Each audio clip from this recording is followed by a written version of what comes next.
A horrific car crash. We need a miracle. An Oklahoma family guided by faith. We're going to get a miracle. A teenager defies all odds. It's only God and no one else. Step by step. All of Oklahoma has got their eyes on this kid. Healing and overcoming. God's just been guiding our steps. Thank you for joining us. I'm Allie Meyer. This Christmas season, one Oklahoma family is celebrating a year of challenge, a year of faith, and a year of healing.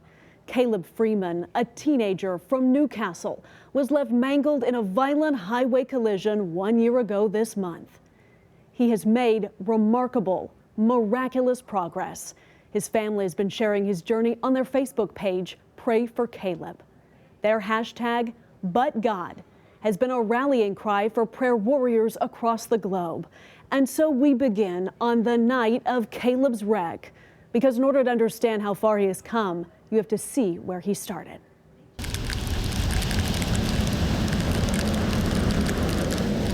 Young galloping in. Nice find in Latin, who punches one home. Caleb and Clayton Freeman were on their way to an OU basketball game a week before Christmas. Caleb's pickup spun out of control on I-35. His vehicle lost control. Alex Stout was behind the wheel of his big rig hauling a full load, full speed. I knew I couldn't stop.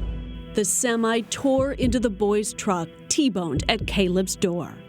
I thought he was dead. There's 3 marks right there, and that's where it was. Brad Frakes pulled Clayton from the passenger seat, the younger brother unscathed. I didn't know what was happening. I was scared. I didn't know really what to think. A first glimpse at the toll of impact. Caleb was unconscious, racked by the force of the collision. His brain scrambled inside his skull. The phone rang and I saw Caleb's number or name, and so I answered it, and then there was this man on the other end, very frantic. And that, I'll never forget that. Brad had also been on his way to the OU game that night. He stopped to help. I seen Caleb that night. I seen what kind of condition he was in. A nurse really pulled me to the side, and I said, I need you to level with me. I said, tell me, you just got to tell me the truth. And she said, sir, we need a miracle. And at that moment, that's when my heart dropped. And in that moment, they started to pray that the God of miracles would move a mountain for their son. Even when she said, we need a miracle, inside of my heart, I said, we're going to get a miracle. I believe that. Jeremy's a pastor. He and Emily are part of a family of believers who puts God's promise to the test. I'd be lying if I said there weren't times I didn't doubt that, because your humanity gets in there and you look at your son and you think, okay, if he does wake up, what's he going to be like? What's going to be there? And for weeks, Caleb didn't wake up. He laid in the ICU, comatose, paralyzed, wavering between life and death. A month after the crash, air ambulance flew Caleb to Denver's Craig Hospital for specialized treatment. Healing is slow and uncertain. A full month had passed at Craig without any significant improvement.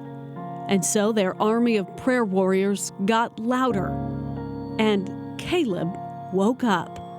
The family said, "But God." Shake your head, yes. Then, a sign Caleb was in there, and the family said, "But God." Nearly 3 months after the crash, still speechless, Caleb wrote his own name, and they said, "But God." So that was kind of the first day that I really started to think, this is going to change a lot. And then the floodgates open, and he started to speak. Through it all, the Freemans found comfort and community on Facebook. Their page, Pray for Caleb, has grown to nearly 70,000 followers. Friends and strangers faithfully praying for their son. Dear Heavenly Father, we come to you tonight. That's one of the heroes from the night of the wreck, Brad Frakes. He recommitted his life to Christ because of Caleb, stepping out in faith to pray before a crowd of people. I pray for the safety of the fighters. I pray for the safety of everyone's trip on the way home. Today is what day? Wednesday, April 11th. 2000. Aiden. Back at Craig Hospital now, Caleb is rebuilding the areas of his brain devoted to communication. That mess of neurons severed in the wreck, rerouting around broken pathways and firing once again. Caleb is unique in that he's making a lot of progress very quickly. The same thing is happening in the gym, where Clayton and Brittany, Audrey, little Luke and Addie come every day. He's so motivated and he works so hard. And we say, do you want to stop or are you tired? And he's like, I'm tired, but I'm not going to stop, going. you know? Yeah. So he has climbed a mountain, and yet somehow Caleb's gaining momentum going uphill. It's only God and no one else. All the healing is because of Him, and all the progress too is because of God. Caleb's speech is coming back now. He is fighting hard for his words, every strained syllable, a battle line drawn in a war he refuses to lose. I do think that there will be some things that are different about him,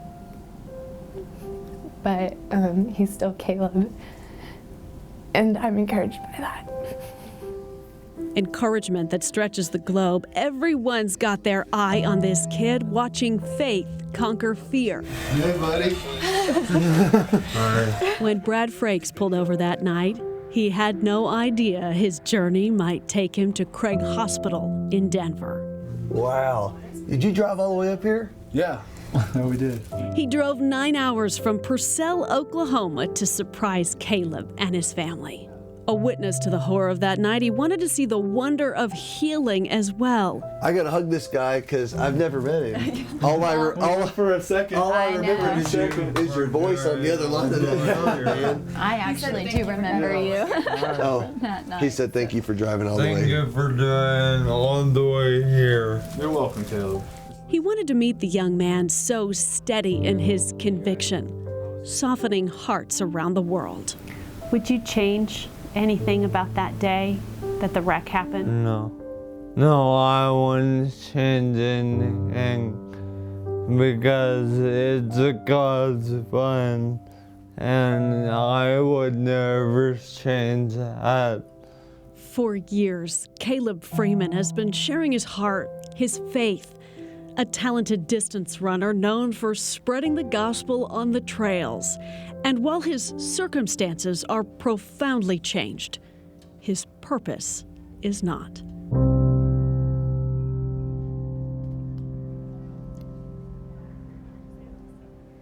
And coming up after this break.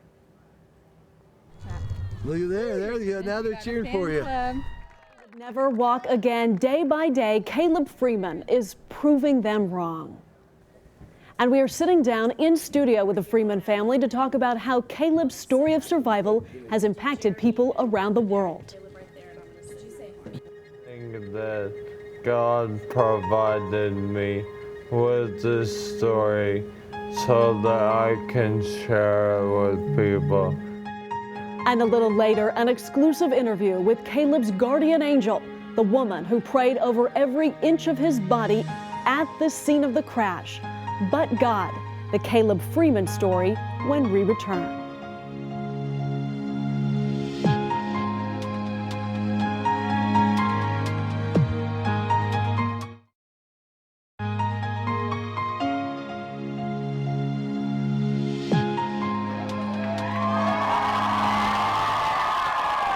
Freeman left Oklahoma in a coma on board a medical helicopter. He returned on his own 2 feet, a local celebrity. His steps, the culmination of months and months of persistence and grueling hard work. Welcome back. Thank you for staying with us as we continue to follow the miraculous faith journey of Caleb Freeman. And now a closer look at 1 year of progress, step by step.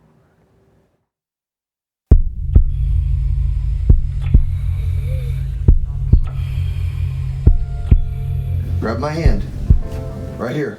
Grab it. Look right here, look at me. Stay centered. Stay centered. There you go. That left leg, Caleb, is beast mode.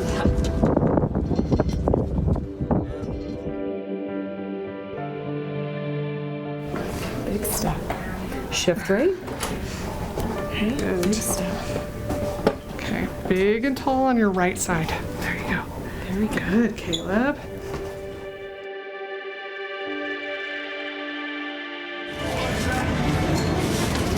I want you to think about really pushing through your legs, Caleb. Nice and tall. Especially your right leg. There you go.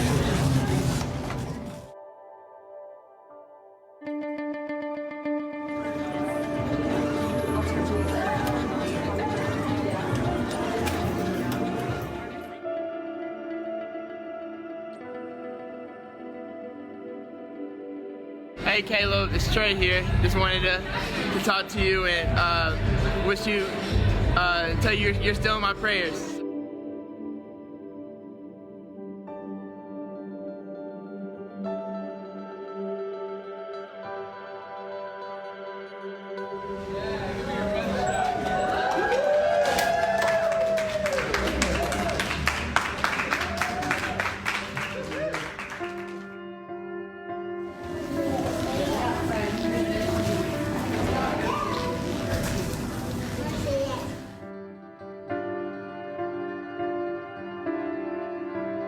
Take your right knee and give me like a high knee. Yeah. Caleb, that's good. Excellent. What'd you do a while ago to me? I couldn't see you. Now that looks really smooth right there. Good. That's good walking. There you go. Look, we're almost to the end zone, baby. 10 more yards, Caleb. You're walking again? Yeah. That's 200 yards. Sound good. Sound good? Your legs Yeah, are getting tired, I'm telling you. You gotta fight through it.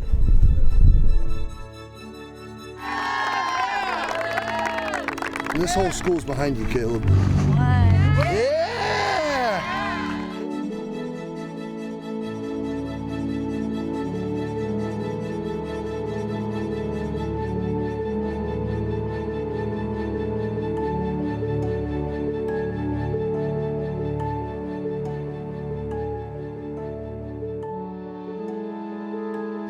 This guy's he's walked 1,400 yards. Okay. He's a champion.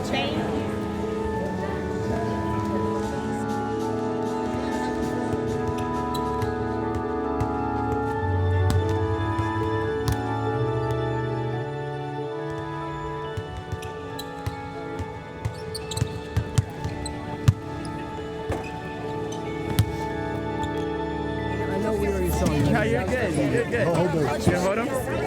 Man, thank you. Yeah, I got you.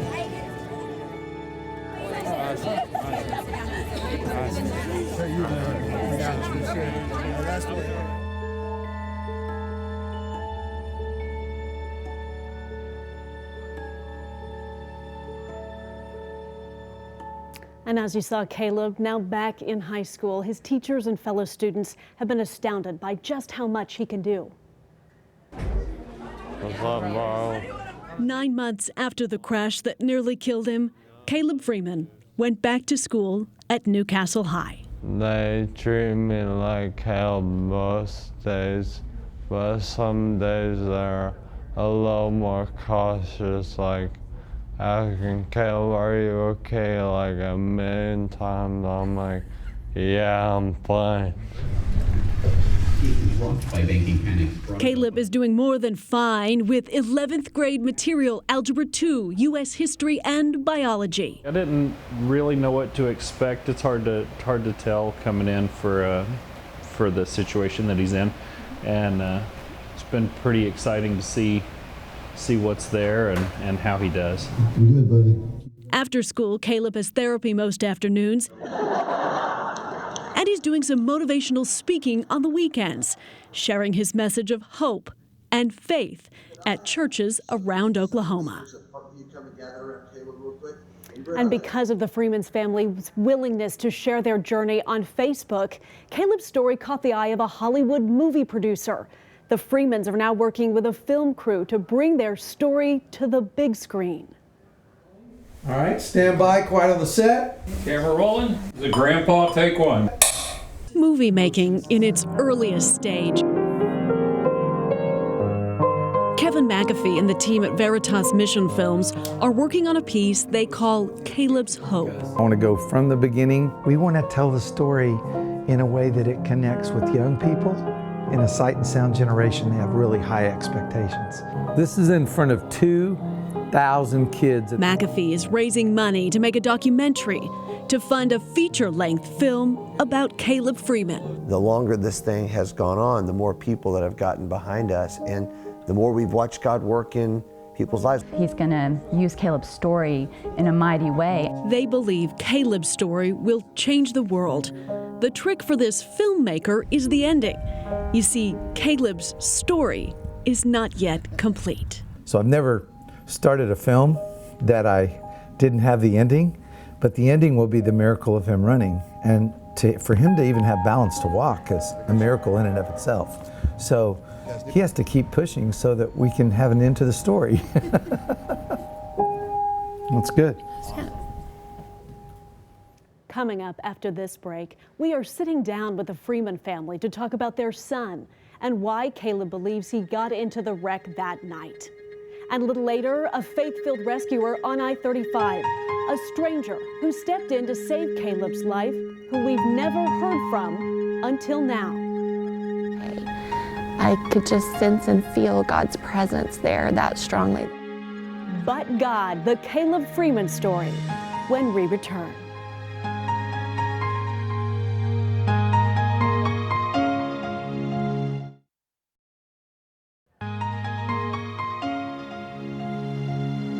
Welcome back. I'm joined by the Freeman family. Merry Christmas to Jeremy, Emily, and Caleb Freeman, and thank you so much for joining us here in our studios today.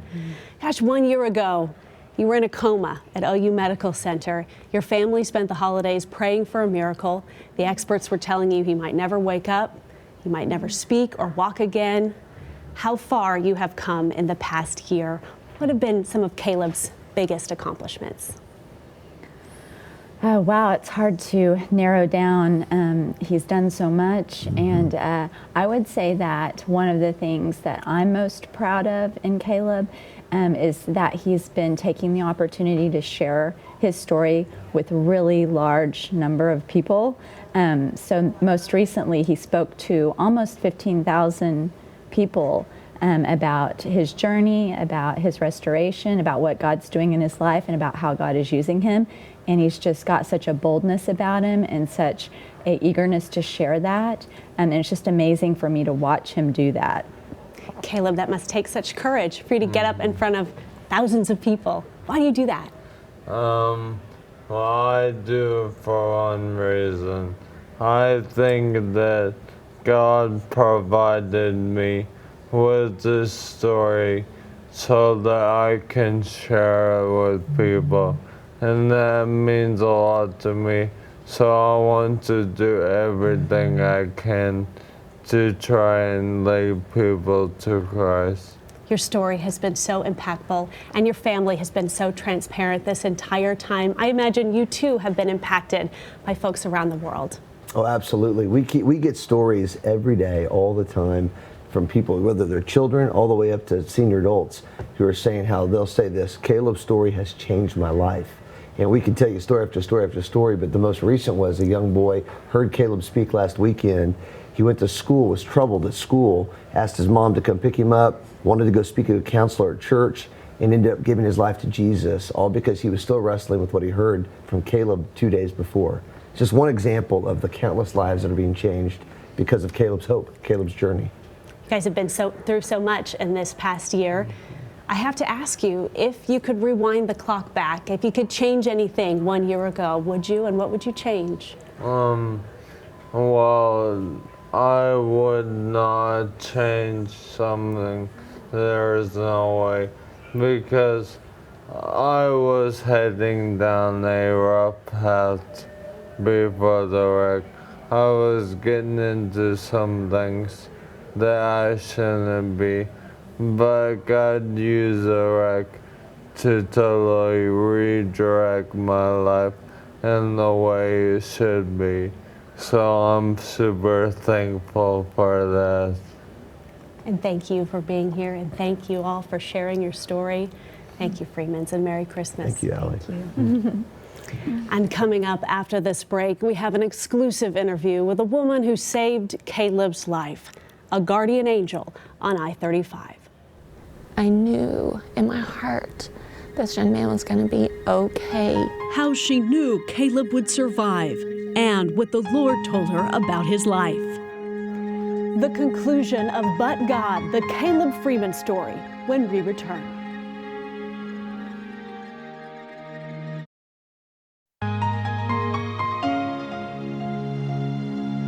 And finally, we meet the woman who says she knew from the very beginning how Caleb's story would unfold. As Caleb Freeman's pickup spun out of control, mangled by a semi on I-35, Jalinda Bittner felt Jesus take the wheel. My car just went over to the side. I mean, it was like I wasn't even driving anymore. It just kind of pulled itself over to the side. She found Caleb hunched over his steering wheel, precariously close to the end of his life. And gurgling. I'm sorry. Jalinda is a trained CPR instructor. She knows the sound of death, but she also knows the sound of God's voice. I don't know how else to explain it except that I just had that well up inside of me, that faith that it was going to be okay. Jalinda opened Caleb's airway. She stopped the bleeding from his severed ear, and then she started to pray. God spoke to my heart that he was going to live and not die, and that he would have a ministry and a calling upon his life. A perfect stranger, Jalinda held his life in her hands. She saw his future in her heart. A future where Caleb survived the wreck and changed the world. I knew in my heart that would happen. And he's not finished yet. Her message for Caleb: God is with you. God is always with you. It's been a but God thing the whole time, and to have been a teeny tiny part of that is amazing. The Freemans continue to hear from followers around the world about how Caleb's story has impacted their own lives. Thanks for joining us. Merry Christmas and Happy New Year.